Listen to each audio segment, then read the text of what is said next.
สวัสดีค่ะพ่อแม่พี่น้องสวัสดีFCทุกท่านเนาะค่ะกลับมาพบมาพอกับเจตาพารวยคือเก่าค่ะ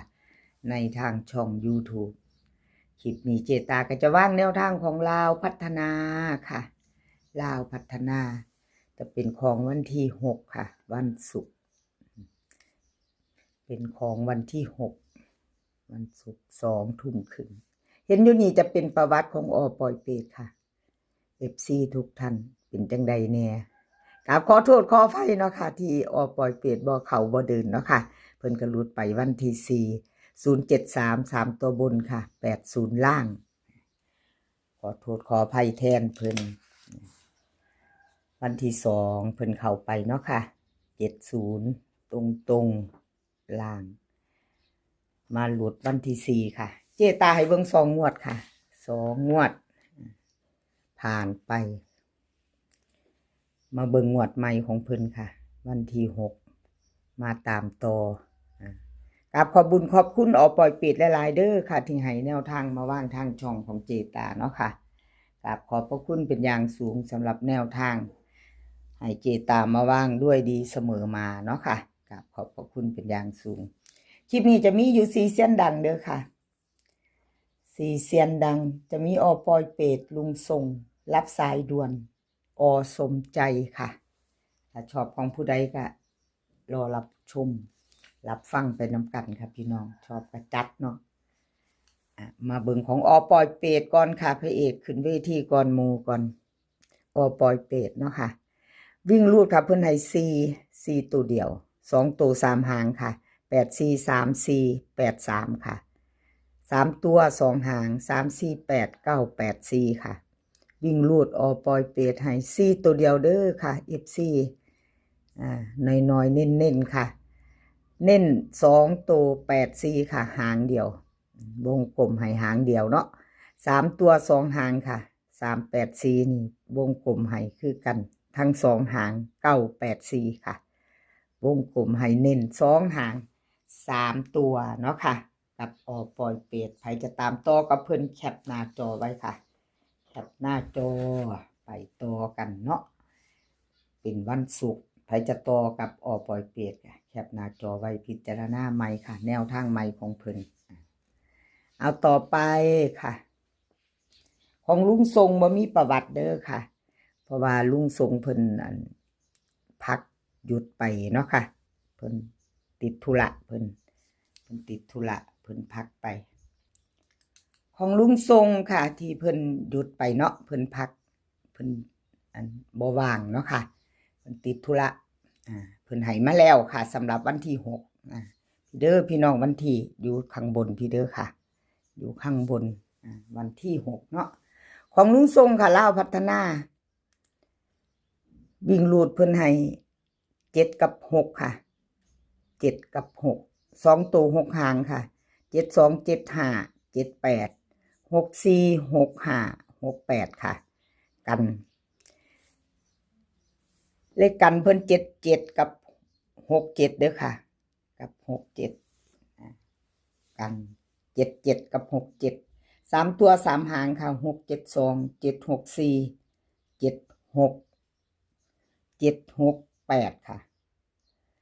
6ตัวเพิ่นเน้นให้4หางเด้อค่ะเน้นให้72 75 64 68ค่ะที่วงกลมไว้ตัวเน้นของลุงทรงค่ะ FC ลุงทรงเตรียมแคปหน้าจอค่ะแนวทางใหม่เพิ่นมาแล้วเพิ่นเว้นไป2 งวด 3 งวดอยู่เนาะค่ะลุงทรงเพิ่นมาแล้ววันที่6จะเป็นวันศุกร์เนาะค่ะ FC ลุงทรงก็หลายลุ้นลามแคปหน้าจอค่ะไปลุ้นกันใหม่ไปต่อกับลุงทรงวันที่6กราบขอบบุญขอบคุณลุงทรงเนาะค่ะที่ให้แนวทางมาว่างทางช่องกราบขอบพระคุณเป็นอย่างสูงค่ะเอาแคปหน้าจอค่ะใครจะไปต่อกับลุงทรงแคปหน้าจอค่ะมาไปต่อเลขรับสายด่วนค่ะรับสายด่วนวันที่4ที่ผ่านมารับสายด่วนค่ะ เข้าไปวิ่งรูด2 ตัวมา1 ตัวเนาะค่ะลาวพัฒนาออก073 3 ตัวบน80ล่างค่ะเพิ่นเข้าไปตะวิ่งรูด2 ตัวไม่เข้าเนาะค่ะจับคู่บ่เดินบ่เข้ากับขอโทษขออภัย FC แทนรับสายด่วนเนาะค่ะวันที่2เพิ่นก็เข้าไปอยู่ค่ะวิ่งรูดเข้าไปหาตัวเดียว2 งวดค่ะเจตาให้เบิ่งให้ดูประวัติ2 งวดเนาะค่ะ2 งวดรับสายด่วนพิจารณาเอาแนวทางใหม่ของเพิ่นมาแล้วเนาะค่ะกราบขอบุญขอบคุณรับสายด่วนค่ะที่ให้แนวทางมาวางทางช่องของเจตาเนาะกราบขอบพระคุณเป็นอย่างสูงค่ะรับสายด่วนใครจะไปต่อกับเพิ่นก็เตรียมแคปหน้าจอค่ะ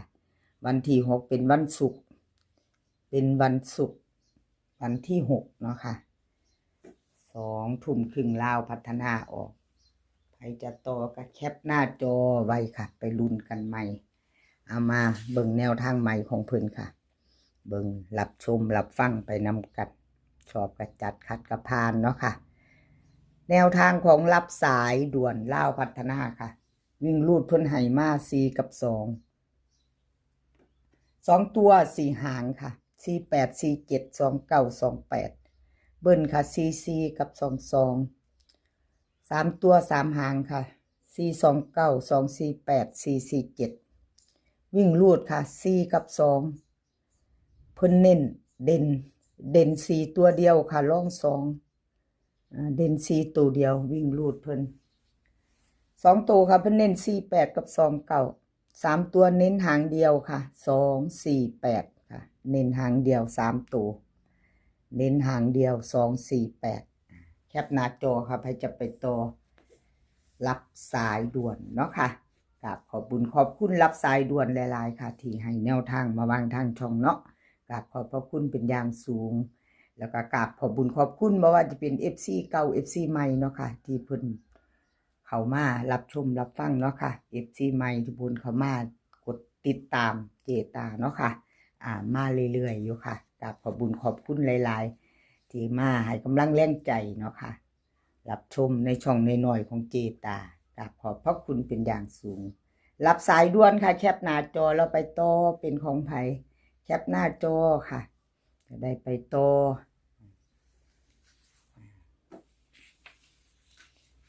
สมใจค่ะ FC สมใจวันที่4ค่ะกับขอโทษขออภัย FC แทนสมใจเนาะค่ะ2 ตัวเพิ่นบ่เข้าเนาะลาวพัฒนาวันที่4ออก037ค่ะ3 ตัวบน80ล่างเพิ่นเข้า3 ตัวเดียวค่ะวิ่งรูด2 ตัวมา1 ตัวเพิ่นก็ถือว่าเพิ่นยังบ่ทันหลุดเนาะพี่น้องเพิ่นวิ่งอยู่สายวิ่งสายรูดเพิ่นแต่วันที่2ที่ผ่านมาเพิ่นเข้าไป2 ตัวบนค่ะวิ่งรูดเพิ่นกลับมา2 ตัวบนวันกลับมาหลุดวันที่4เนาะค่ะ2 ตัวบ่เดินจับคู่บ่เข้าเนาะมาไปตามต่อไปใหม่ค่ะไผจะต่อกับเพิ่น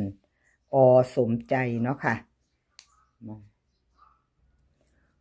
สมใจค่ะลาวพัฒนาของเพิ่นวิ่งรูดเพิ่นให้มา8 กับ 6ค่ะ8 กับ 6 2 ตัว4 หาง84 85 6465ค่ะเบิ้ล88 66 3 ตัว3 หางค่ะ864 884 664ค่ะวิ่งรูดเพิ่นเด่นทอกันค่ะ8 กับ 6วงกลมให้ทั้ง2 ตัวเนาะค่ะสายวิ่งสายรูดค่ะพี่น้องสมใจ2 งวดวิ่งรูดเพิ่นก็ยังมาเดินอยู่ค่ะก็ถือว่าเดินดีอยู่พอ2 งวดเพิ่นก็บ่หลุดเนาะเพิ่นก็ยังมาอยู่จับคู่เพิ่นงวดวันที่4ค่ะที่หลุดเนาะวันที่2เพิ่นก็เข้าไปอยู่วิ่งรูดเพิ่นมาอยู่ค่ะทั้ง2 งวดที่เจตาให้เบิ่งเนาะทั้ง2 งวดเนาะค่ะวิ่งรูดเด่นเท่ากันเนาะค่ะ8 กับ 6 2 ตัว8 5 6 4ค่ะเพิ่นเน้นให้วงกลมให้6 8 6 4ค่ะ3 ตัวเน้นหางเดียวกราบขอบคุญขอบคุณสมใจหลายๆเด้อค่ะที่ให้แนวทางมาวางทางช่องเนาะกราบขอบพระคุณเป็นอย่างสูงค่ะคลิปนี้ขอให้ FC โชคดีกันทุกคนกับลาวพัฒนาค่ะ ในวันศุกร์20:30เป็นวันที่6เนาะค่ะโชคดีกันทุกคนมื้อนี้ขอให้มีความสุขขอให้สุขภาพร่างกายแข็งแรงค่ะ เดินทางไปไสก็ขอให้ปลอดภัย เดินทางไปขอให้มีโชคกลับมาขอให้มีชัยค่ะ คลิปหน้าพอกันใหม่ คลิปนี้ก็สวัสดีค่ะ